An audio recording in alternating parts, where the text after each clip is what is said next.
GNN के संग में हमारे आज के मेहमान हैं मारूफ नात खान अब्दुल रऊफ़ रूफ़ी। उनसे मुलाकात के लिए हम फैसलाबाद में वाक़े उनकी रिहाइशगाह पर पहुँचे तो उन्होंने हमारा पुरतपाक इस्तकबाल किया।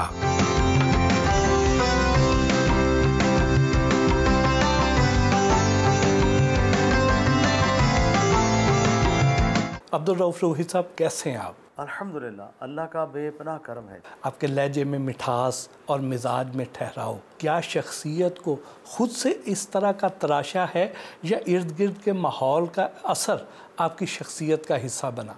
नहीं, ये इट्स ऑल ब्लेसिंग। हुज़ूर सल्लल्लाहु अलैहि वसल्लम ना जब शुरू में आप तबलीग करते तो लोग अगर कोई ईमान ना लाता तो आप ज़रा रंजीदा हो जाते, आपको दुख होता कि ये क्यों नहीं ईमान लाया। तो वही आई, अल्लाह तबारक व तआला ने इरशाद फरमाया, ऐ मेरे महबूब सल्लल्लाहु अलैहि वसल्लम, आपका काम ना इनको पैगाम देना है, हिदायत मैंने देनी है। तो हिदायत मिन जानिब अल्लाह है, वही हिदायत देता है। मैं ख़ुद क्या कुछ नहीं कर सकता। I am nothing honestly, I am totally blessed. ये तो हम सब जानते हैं कि आप बचपन से ही नातें पढ़ते आए हैं, लेकिन ये बताएं कि आपका बचपन था कैसा, इर्द गिर्द का माहौल कैसा था? बचपन में मैं नात पढ़ता था। बचपन में मैं, आपने सही कहा, मगर बीच में मुझे कुछ नज़र लगी है जो कॉलेज यूनिवर्सिटी में मैं कुछ गज़ल की तरफ भी चला गया था। अल्लाह तबारक ताला मुझे माफ़ फरमाए। तो यहाँ से नज़दीक ही एक मस्जिद है, जामिया मस्जिद जूदी, ख़ुसूसी तौर पे रमज़ान मुबारक में वो मैं अगर थोड़ा सा लेट भी हो जाता ना तो मस्जिद के स्पीकर पे वो मौलवी साहब कहते हैं, भाई रूफ़ी जल्दी पहुंच जाओ, सहरी दा वक्त हो गया था, नाता पढ़नी है। तो मेरी माँ जी मुझे जल्दी सहरी करवा के भेजती और मैं वहाँ नाते पढ़ता। साइकिल होता था ना जी, तो साइकिल के आगे एक छोटी सी टोकरी लगी होती थी, बास्केट होती थी ना जी। तो आई वाज सो स्मॉल कि मैं वो टोकरी में बैठ जाता था और वो मुझे किसी महफिल में कोई ले जाता तो वो जो टोकरी में बिठा के लेते, भाई छोटा सा तो है, इसको ले जाते। तो राइट फ्रॉम बिगनिंग अल्हम्दुलिल्लाह, मेरी अम्मी जी अल्लाह गरी के रहमत करे, कोडोनो उनके दर्जात बुलंद हो, मेरी अम्मी जी बहुत अच्छी नात पढ़ती। हमारे घर में महीने में एक बार ज़रूर महफिल मिलाद हुआ करती थी। आप अपनी वालदा के ज़्यादा करीब रहे, क्या वालिद साहब ज़्यादा सख्त थे? हम पूरी फैमिली फैसलाबाद बेस्ड थे। मेरे वालिद साहब रेलवे में स्टेशन मास्टर थे, तो उनकी अपॉइंटमेंट जो है वो मुल्तान डिवीज़न में होती थी। तो मेन जो था ना वो माँ के साथ ही हमारा स्टे था। आप पाकिस्तान के मोस्ट एजुकेटेड नात खान हैं, ज़माना तालिब इल्मी याद तो आता होगा। सवाए इसके कि एक मैं जो गज़ल की तरफ आ गया था, इसके अलावा कोई ऐसा मुझे वो नहीं है, फ़ील नहीं होता कि ये मैं क्या करता रहा हूँ। अल्हम्दुलिल्लाह हम माहौल मेरा बहुत पाकीज़ा ही रहा है। मैं यूनिवर्सिटी ऑफ एग्रीकल्चर से मैंने MSc रूरल सोशियोलॉजी में किया और फिर उसके बाद एग्रीकल्चरल एक्सटेंशन एक सब्जेक्ट है, उसमें मैंने फिर डॉक्टरेट की है। कॉलेज यूनिवर्सिटी के ज़माने में आपका रुझान म्यूज़िक की तरफ हो गया, ये कैसे हो गया और फिर क्या आपने बाकायदा म्यूज़िक सीखा? मेरा जो मिलना जुलना था दोस्तों का, वो सब मौसीकी से उनका ताल्लुक़ था। वो कोई गिटार बजाता था, वो कुछ, तो उनकी वजह से मैं फिर इधर आया। तो अल्हम्दुलिल्लाह फिर अल्लाह ने करम किया, मेरी माँ की दुआएं लगीं। मेरी अम्मी जी को ये कतई अच्छा नहीं लगता था कि मैं ये गज़लें जो गाता हूँ ना, वो कहती थी ना किया करो ये मुझे, बल्कि वो इंसेंटिव दिया करती, तू नात पढ़, तेरा दुनिया में नाम होगा। और यकीन करें कि जब मैं यूनिवर्सिटी में लेक्चरर हुआ, फिर मुझे थोड़ा सा ख़ुद फील होना शुरू हो गया कि मुझे म्यूज़िक नहीं करना चाहिए। अब पता नहीं अंदर से आवाज़ आई और फिर नात जब पढ़नी शुरू की है तो मेरे ख़्याल में 5 साल के बाद ही मुझे प्राइड ऑफ परफॉर्मेंस मिल गया था। तो मैं एक दिन मेरी नात लगी तो मैं अम्मी जी को कहा, अम्मी जी देखिए मेरी नात चल रही है PTV के ऊपर। तो अम्मी जी ने नात देखी ना, तो मैं अब सोच रहा था कि जैसे ख़त्म हुई है तो मुझे बड़ी दाद मिलेगी। मुझे दाद नहीं दी उन्होंने। कहने लगी कि स्क्रीन के ऊपर ना मोहम्मद लिखा हुआ कितना प्यारा आता था। वो इतनी आशिक़े रसूल थी, वो मोहम्मद सल्लल्लाहु अलैहि वसल्लम, इसी के ऊपर ही वो निछावर हो रही थी कि नात पढ़ते पढ़ते मोहम्मद लिखा हुआ आता है। आप कॉलेज यूनिवर्सिटी के ज़माने में गज़ल गायकी की तरफ माइल हुए, हालांकि उस नौजवान एज में तो बड़ा शौक सा रोमांटिक म्यूज़िक अच्छा लगता है। It was all natural. लेकिन जो आपने बात की है ना जी, वो भी वो जो साने है वो भी मेरे साथ हो चुका है। हमने पाकिस्तान का पहला ग्रुप था V6 के नाम से, जिसमें ये मॉडर्न ये गिटार और इस तरह के ड्रम सेट और वो 2-3 साल 4 साल चला। और ये जुनैद जमशेद है ना, he was very good friend of my. तो उसने मुझे बताया जी कि हम आपको आइडियलाइज़ किया करते थे कि ये ग्रुप है तो हम भी ग्रुप, ये ग्रुप आपने बनाया। तो अल्लाह ने जैसे मेरे यू टर्न मुझे दिया उसको भी दिया। वालदा की दुआ थी कि आप गाना बजाना छोड़कर नात खानी की तरफ आए। हाँ जी। वो टर्निंग पॉइंट क्या था? ये स्लोली हुआ है और इसमें एक आदमी का बहुत बड़ा दखल है। उसका नाम है मियाँ मोहम्मद हनीफ़। मियाँ मोहम्मद हनीफ़ साहब से मेरी दोस्ती थी, मुझसे गज़लें भी सुना करते थे। मुझे एक दिन कहने लगे कि कल ईद मिलादुन्नबी मेरे ऑफिस में आए सुबह की नमाज के बाद, तो मिलाद है तो आपने नात पढ़नी है। नात आती है? मैं कहा जी आती है। मैं गया, नात सुनाई, इतनी अप्रिशिएट की उन्होंने और मुझे कहने लगी एक और सुनाए। 10-12 लोग थे। मैंने कहा जी दूसरी नात नहीं आती मुझे। अगले साल फिर दावत दी, मैं 2 नात तैयार करके गया, 2 पढ़ी तो कहने लगे एक और सुनाए। मैंने कहा जी तीसरी तो आती नहीं है। मुझे इस तरफ मोटिवेट करने वाले मियाँ मोहम्मद हनीफ़ का बहुत बड़ा रोल है। फिर उसके बाद मियाँ मोहम्मद इदरीस साहब हैं। मेरी नातें जैसे मीठा मीठा है मेरे मोहम्मद का नाम, इन्होंने ही शूट करवाई थी। और उस वक्त इस स्टाइल से जो शूट हुई है, उस वक्त इसके ऊपर भी 2-3 लाख रुपए उस दौर में 30-40 साल पहले लगे थे। और मुझे याद है कि मियाँ साहब ने पूरी वर्ल्ड के अंदर जहाँ जहाँ भी कोई चैनल चल रहा था जिसमें उर्दू समझने वाले लोग थे, उन्होंने कहा जितने पैसे लगते हैं ना ये ना चलाएं। और फिर मियाँ साहब एक दफ़ा बाहर के किसी मुल्क में किसी मीटिंग में गए, तो मुझे कहते हैं कि मेरी खुशी की इंतहा नहीं थी कि मैंने वहाँ मीटिंग के दौरान अपना इंट्रोडक्शन कराया कि माय नेम इज़ मियाँ मोहम्मद इदरीस। तो उन्होंने कहा वही जिन्होंने मीठा मीठा है मेरे मोहम्मद का नाम प्रोड्यूस किया। मेरे एक दोस्त है, उनकी ने 1.5 साल की बच्ची, 18 महीने, उसको माँ ने फीडर में दूध दिया तो वो दूध नहीं पी रही थी। माँ ने कहा पी लो ये मीठा है। यू नो शी सेड दूध मीठा नहीं है, मीठा मीठा है मेरे मोहम्मद का नाम। सो एक 1.5 साल से बच्चे से लेके बुज़ुर्गों तक दिस इज़ वेरी पॉपुलर नात जी अल्हम्दुलिल्लाह। आपकी पहली नात मीठा मीठा है मेरे मोहम्मद का नाम, ये पहली नात वो है जो मशहूर हुई है, मगर जो पहली नात है ना वो और है। मैं एक दफ़ा एक म्यूज़िक्स मेहदी हसन की गज़ल नाइट वो सुनने गया। उन्होंने एक शुरू में एक नात सुनाई और साथ वाक़या शेयर किया कि ये एक हिंदू नाबीना, पैदाइशी नाबीना हिंदू आदमी था जो जब बड़ा हुआ तो उसने शेर कहना शुरू किए। जब वो 95 का हुआ तो उसको नाज कहनी शुरू कर दी तो वो मुसलमान हो गया। फिर मुसलमान हो के उसने अपना नाम मोहम्मद इकबाल रखा। 95 की एज में पैदाइशी बॉर्न जो बंदा बच्चा है उसको नज़र आना शुरू हो गया। ये नात का करम देखें, बस अपने दिल में मदीने की आरज़ू रखना, फिर उनका काम है जज्बे की आबरू रखना। ये था मेरा जिसको कहने के टर्निंग पॉइंट। तो इसके ज़रा 2 बोल तो सुना दीजिए।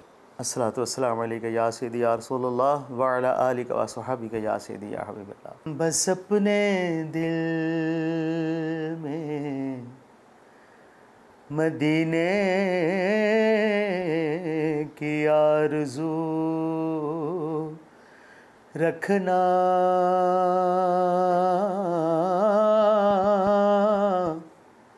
फिर उनका काम है जज्बे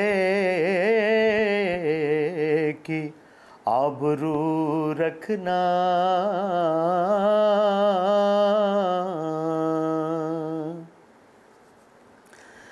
बहुत ज़रूरी है दीदार मुस्तफ़ा के लिए,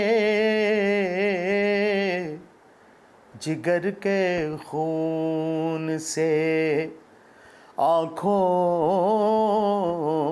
को बावजू रखना बस अपने दिल में। ये चौथा वॉल्यूम था जिसमें ये थी मीठा मीठा है मेरे मोहम्मद का नाम। ये इसकी वजह से फिर जब हिट हुआ तो फिर पिछले वॉल्यूम भी चलने शुरू हो गए।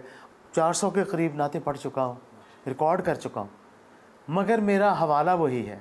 और जिस शायर ने लिखी है उसके पास जब मैं गया हूँ तो उसने मेरे पढ़ने से को 10-12 साल पहले की लिखी हुई थी, उसकी किताब में छपी हुई थी। हाफिज़ मोहम्मद हुसैन हाफिज़, वो फैसलाबाद के, अल्लाह उनको गरीक़ रहमत करे। उन्होंने मुझे इतना एक किताबों का वो दिया मुझे पैक कि ये आप इसमें से मेरी नातें जो सिलेक्ट करें और पढ़ा करें। मैं खंगार रहा था किताबें, तो जब मैंने देखा ना मीठा मीठा मेरे मोहम्मद, इट वाज सो कैची, मैं रुक गया कि यार ये तो बड़ा ज़बरदस्त, बड़ा कैची लफ्ज़ है, मीठा मीठा है मेरे मोहम्मद का नाम। इतने सालों की लिखी हुई पढ़ी हुई मेरे नसीब की थी, वो मैंने पढ़ी है। करम के जो हैं वो ऐसे फिर बारिशें हुई हैं मेरे ऊपर, मैं आपको बयान ही नहीं कर सकता। इतनी बार जिक्र हुआ है आपकी इस नात का, मीठा मीठा है मेरे मोहम्मद का नाम, तो ये भी सुनाइए। मीठा मीठा है मेरे मोहम्मद का नाम, आप पे लाखों करोड़ों दुरूदो सलाम। मीठा मीठा है मेरे मोहम्मद का नाम। आपने पाकिस्तान में पहली मर्तबा दफ के साथ नातें पढ़ना शुरू की। एग्जैक्टली। तो तनकीद तो आई होगी आप पर। खुसूसी तौर पे दीन के बारे में हम लोगों के लेक्चर बहुत शॉर्ट हैं, सबके, इंक्लूडिंग माई सेल्फ। हम बस वही बात जो किसी से सुनी सुनाई है वही बात कर देते हैं। तो जब फिर मैंने इसके बारे में पढ़ा तो मालूम हुआ कि हुज़ूर सल्लल्लाहु अलैहि वसल्लम ने इसको पसंद फरमाया। जब आप माइग्रेट करके मदीना शरीफ पहुँचे हैं तो तलाअल बद्रु अलैना कबीला नजार की बच्चियों ने पढ़ा, हुज़ूर सल्लल्लाहु अलैहि वसल्लम ने पसंद फरमाया।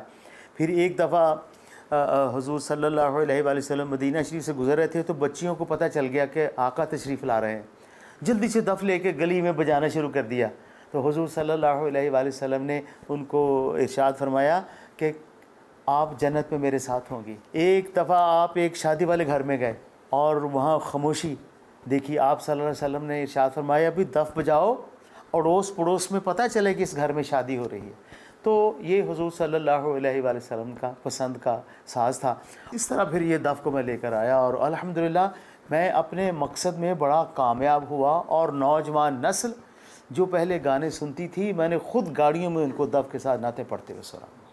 अभी आप ताज़ा हाज़री देकर आए हैं रोज़ा रसूल पर, तो वहाँ पे आपने कौन सी नात पढ़ी? वहाँ पर हमने पूरी महफ़िल मिलाद की। जो आपका लफ्ज़ है ना वो साथ छोड़ जाते हैं, वहाँ जो ज़बान है वो आंसुओं की ज़बान, ऐसी कैफियत यहाँ कम होती है। अल्लाह ने पहुँचाया, अल्लाह ने पहुँचाया सरकार के कदमों में, सद शुक्र मैं फिर आया सरकार के कदमों में। अल्लाह ने पहुँचाया सरकार के कदमों में। कुछ देर सलामी को फिर मुझको अदब लाया सरकार के कदमों में। मुझ जैसा तही दामा क्या नजर को ले जाता, एक नात सुनाया, एक नात सुना आया सरकार के कदमों में एक नात सुना आया,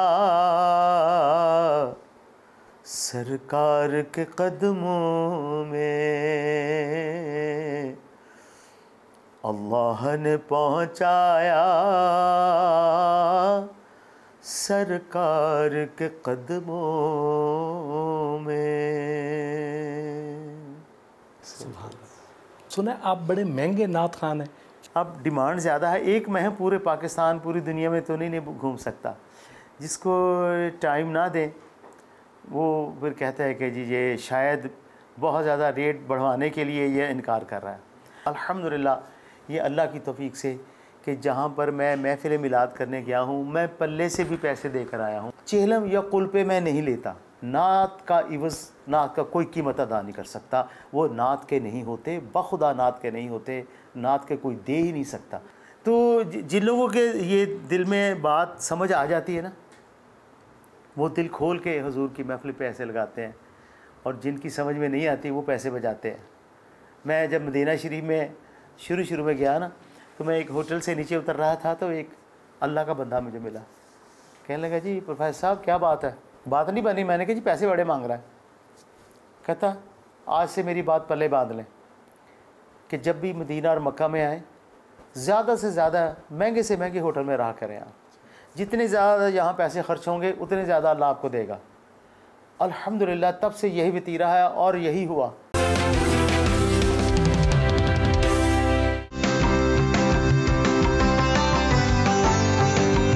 अब्दुल रऊफ़ रूफ़ी के अहले खाना बेगम मुनीबा रऊफ़, बेटा अहमद रऊफ़ और बहू उर्वा अहमद से भी खुशगवार गुफ्तगू हुई। रूफ़ी साहब ज़रा तारुफ़ तो करवाएं ना जी। मेरे बिल्कुल दाएं जानब मेरी मिसेज़ हैं मुनीबा रऊफ़, अस्सलाम वालेकुम वरहमतुल्लाह। उसके साथ मेरी बहू हैं अस्सलाम वालेकुम उर्वा अहमद, और उसके साथ मेरा बेटा अहमद सफ़ी। अल्हम्दुलिल्लाह जी मैं तौहीद पे बड़ा ईमान है मेरा। एक बीवी, एक बहू, एक बेटा, एक बेटी, एक दामाद, अल्लाह, एक रसूल, एक नवासा। भाभी जब आपकी शादी हुई तो रूफ़ी साहब उन दिनों गज़ल गायकी के शौकीन थे। जी जी। फिर अचानक लाइफ 180 डिग्री पर घूम गई। ये तब्दीली कैसे आई? ये चेंज जो आई, रूफ़ी की जो मदर थी वो तो शुरू से ही बहुत विलिंग थी रूफ़ी के म्यूज़िक करने पे, और वो हमेशा कहा करती थी कि अल्लाह ताला इसको नात की तरफ ले आए, तो उनकी दुआएं भी थी। रूफ़ी साहब से आप भी कभी नात की फरमाइश करती हैं? बहुत कम। वो क्यों? मैं बस कभी करूं भी तो कलाम इकबाल की करती हूँ, और ऐसे रूफ़ी के प्रोग्राम्स भी सुनती हूँ तो वो ऐसे ही सुन लेती हूँ। वैसे भर जाता है जी घर की मुर्गी दाल बराबर भी, और फिर बिजी भी, रूफ़ी भी इतने बिजी हैं तो रूफ़ी जब प्रैक्टिस करते हैं तो तब मैं सुन रही होती हूँ। मैं इनकी क्रिटिक्स को बड़ी अहमियत देता हूँ कि कंपोजिशन की भी जब कोई बात हो तो वो कहती हैं कि इसमें ये चीज़ कन्वे नहीं हो रही। तो जब इस तरह ये बात करती है ना तो वो मेरे लिए बड़ी इंपॉर्टेंट होती है। जब मैं उस नक्स को, उस चीज़ को दूर करता हूँ तो फिर मुझे पता होता है कि ये अवामी लेवल के ऊपर जो है ना ये इसका ज़्यादा इम्पैक्ट होगा। यानी वो सिर्फ नुक्स निकालने के लिए उस वक्त कमेंट्स करती हैं, वैसे नक्स नहीं, इम्प्रूव करने के। तो उसके अलावा उनकी बात की अहमियत नहीं है? ये जो आप बात कर रहे हैं ये कहानी घर घर की है। हेड क्वार्टर है जनाब, ये सारे डायरेक्टर इधर से, सारे ऑर्डिनेंस इधर से जारी होते हैं। तो भाभी की तरह पसंद की कोई नात तो सुनाइए ना।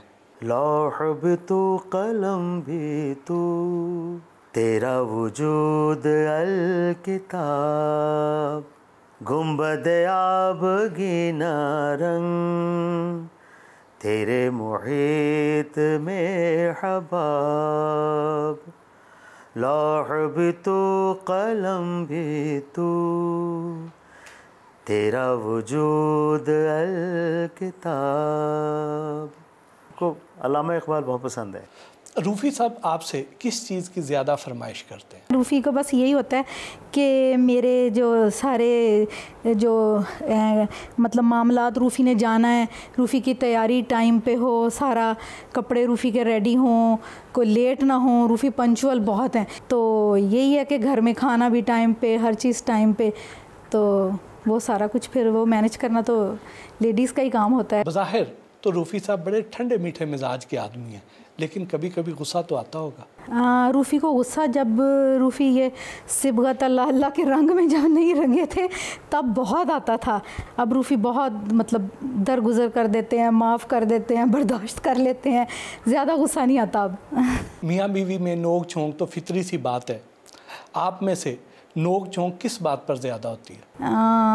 हमारी नोक झोंक इसी बात पे होती है कि रूफ़ी लेट हो जाए, मैं रूफ़ी को लेट करवा दूँ, रूफ़ी की तैयारी में कोई खाने में लेट हो जाए, रूफ़ी ने जाना है, किसी को टाइम दिया हुआ है, मेरी वजह से रूफ़ी लेट ना हो, तो इस बात पे थोड़ा बहुत होता है। अदरवाइज़ हमारी नोक झोंक भी पहले बहुत हुआ करती थी, अब मुझे लगता है बहुत कम होती है।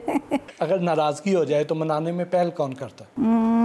ज़्यादा तो मैं ही करती हूँ, लेकिन रूफ़ी भी कर लेते हैं कभी कभी। घर की सजावट का तो आप दोनों को शौक़ है, लेकिन और कौन से अमूर ख़ानादारी हैं जिसमें रूफ़ी साहब आपको हेल्प आउट भी करते हैं? रूफ़ी फ्रूट रूफ़ी ख़ुद बहुत अच्छा ख़रीद के लाते हैं घर के लिए, मतलब कहते हैं मैं लेके आता हूँ, आप अच्छा नहीं लेती तो मैं ATM हूँ जी। ले जी, बेटे की तरफ आते हैं ना जी। आपके वालिद पाकिस्तान की एक जानी मानी शख्सियत हैं, लेकिन बतौर वालिद आपकी उनके बारे में क्या राय है? जो हर एक बच्चे की अपने वालिद के लिए होती है, उसके लिए आइडियल होते हैं वो, ठीक है, वो उनको फॉलो करता है।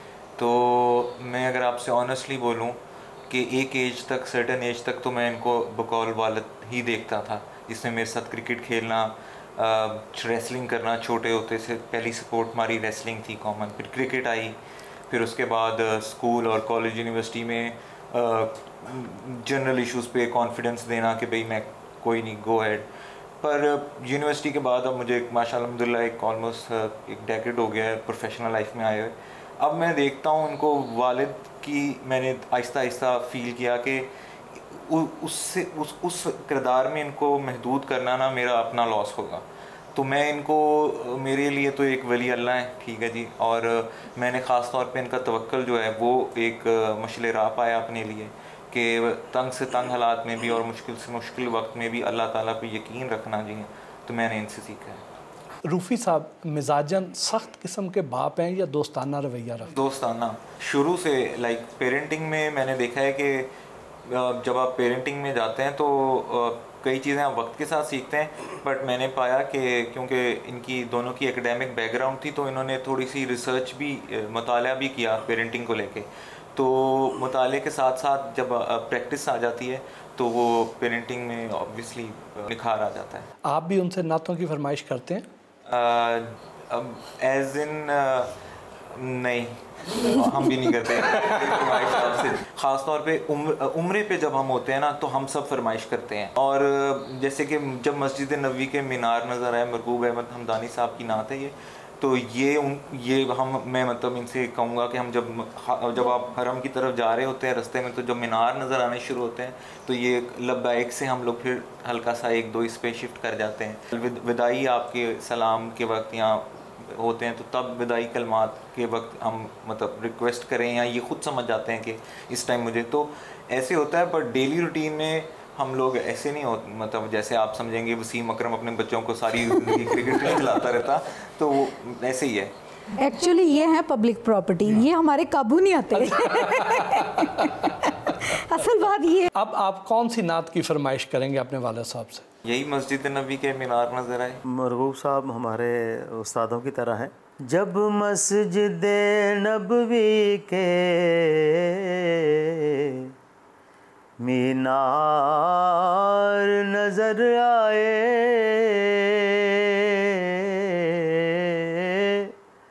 अल्लाह की रहमत के आसार नजर आए, बस याद रहा इतना जाली से लगा सीना, फिर याद नहीं क्या क्या अनवार नजर आए।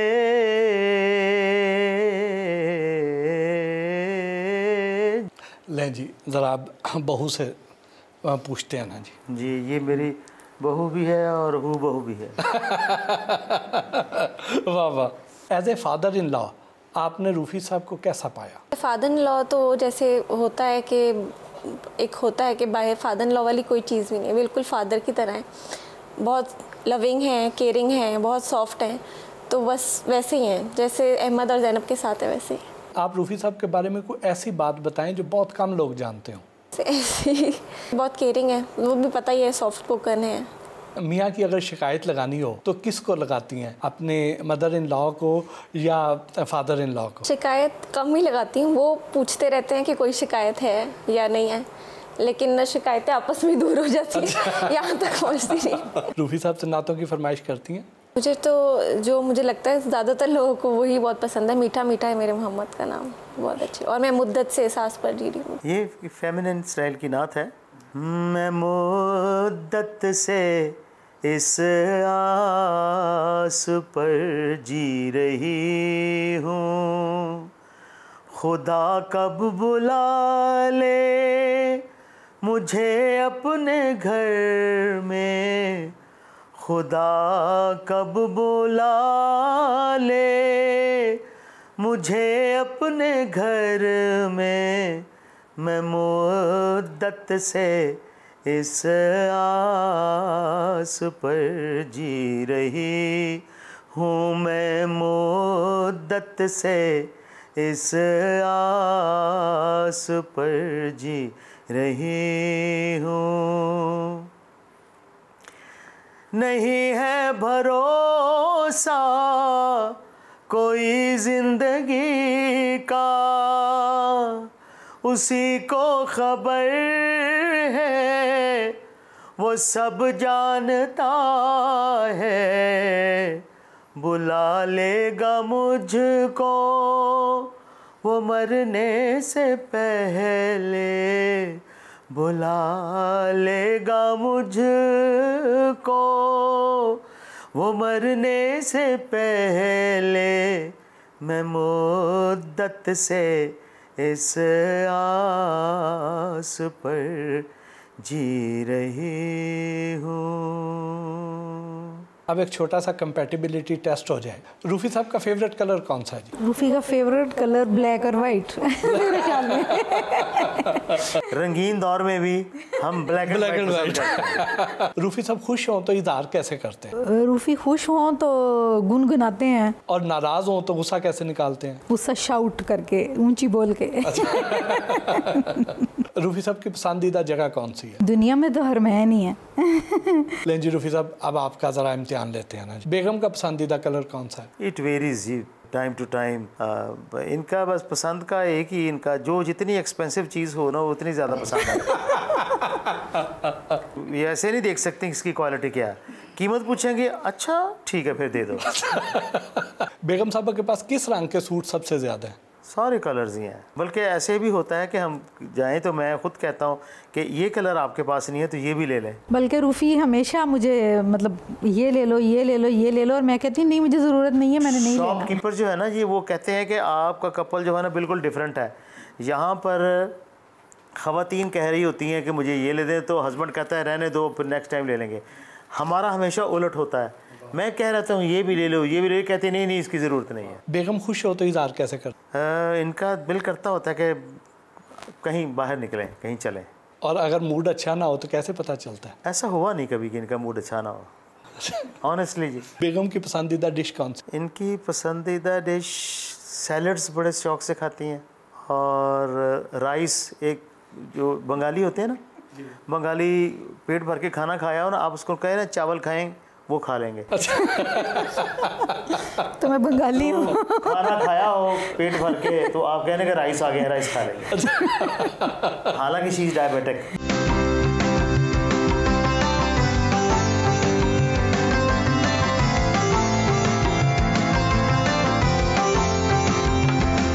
रूफी साहब, जिस तरह अपनी वालदा से आपकी बड़ी अकीदत है, प्यार है, तो यकीनन आपने वालदा के लिए भी कोई कलाम आपने पढ़ा होगा?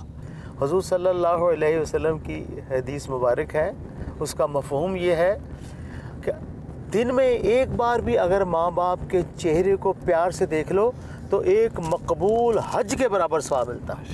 सहाबा ने अर्ज़ की, या रसूलल्लाह सल्लल्लाहु अलैहि वसल्लम, क्या अगर हम 100 मरतबा अपने माँ बाप के चेहरे को प्यार से एक दिन में देखें तो क्या 100 मकबूल हज्जों के बराबर सवाब मिलेगा?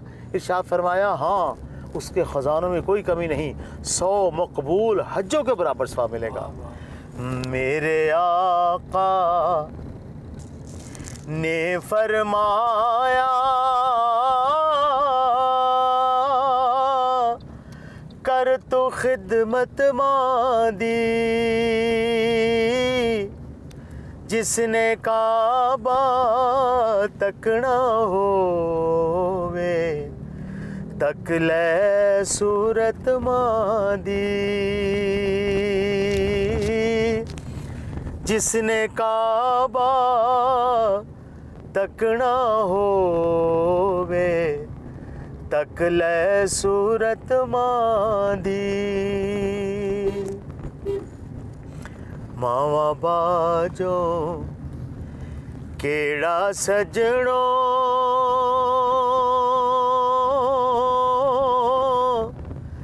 दिल दे दर्द वडांदा,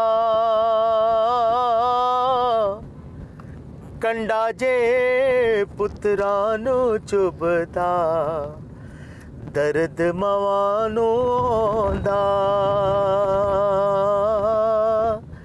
मां मरे मुक जांदे पेके,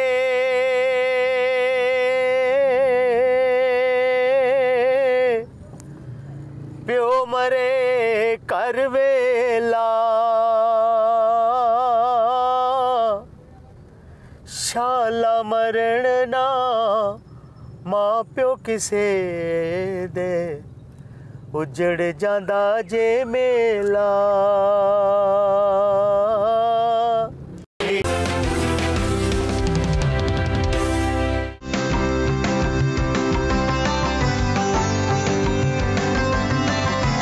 बेटी ज़ैनब रऊफ़ और दामाद हसन तैयब से मिलने उनके घर गए।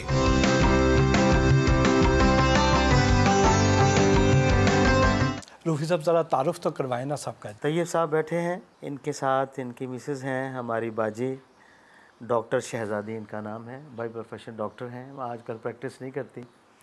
वो मेरी बेटी ज़ैनब, पहले बड़ा जिक्र हुआ, और ये मेरा बेटा हसन, ज़ैनब का हस्बैंड। तो फिर बेटी से ही शुरू करते हैं ना जी सवाल। ठीक है जी। आप बेटियां ज़्यादातर अपने बाप के करीब होती हैं, तो आप अपनी वालदा से ज़्यादा करीब हैं या वालिद साहब से? अच्छा, मुझे ना इसमें एडवांटेज है क्योंकि एक ही बेटा है और एक ही बेटी है, तो दोनों तरह से हमें बहुत प्यार मिला है।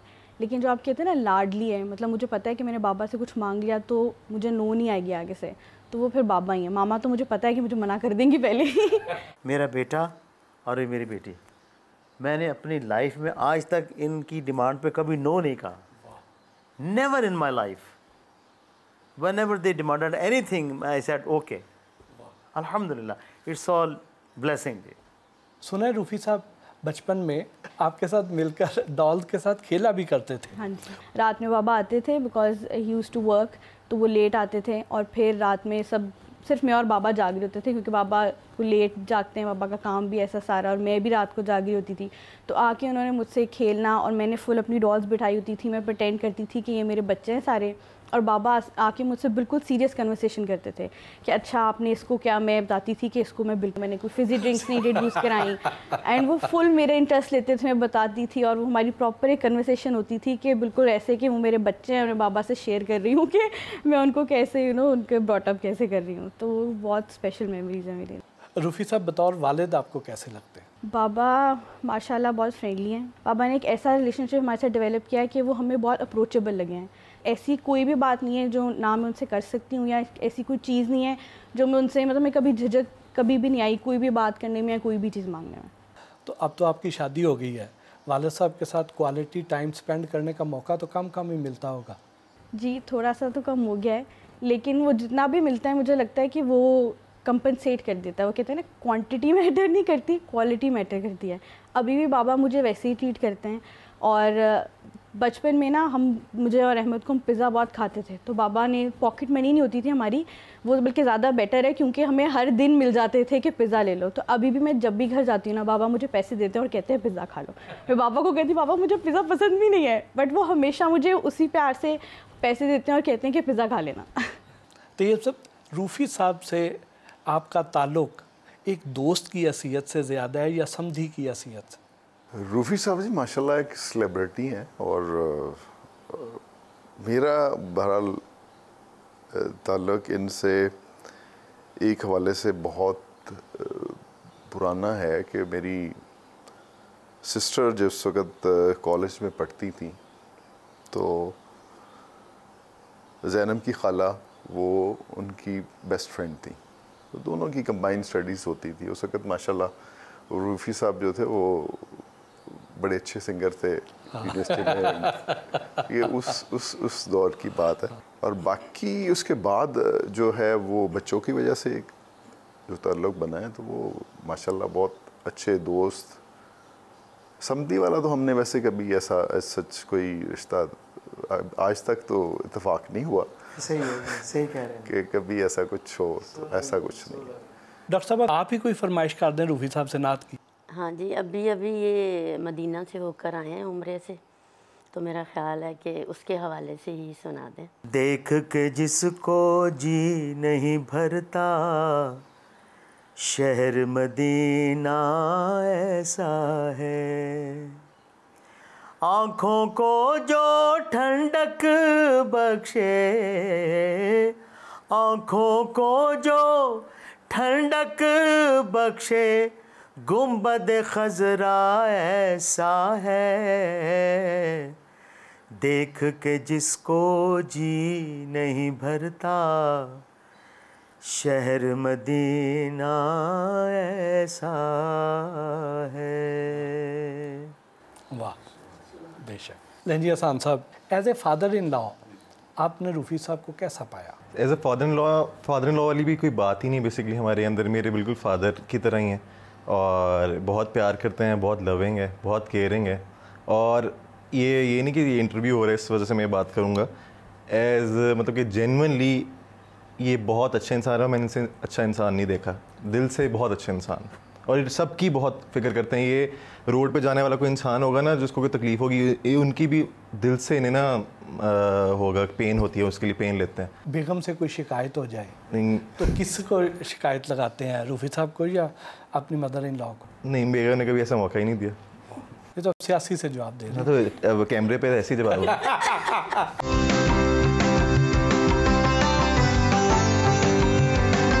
अब्दुल रऊफ़ रूफ़ी साहब ने अपने नवासे अहद हसन के साथ भी कुछ वक्त गुजारा।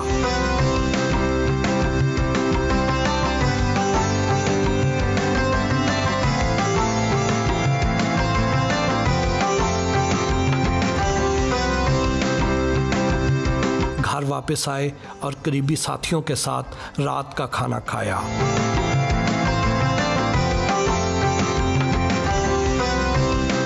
अब्दुल रऊफ़ रूफ़ी ने करीबी साथियों के साथ मिलकर महफ़िल मिलाद सजाई।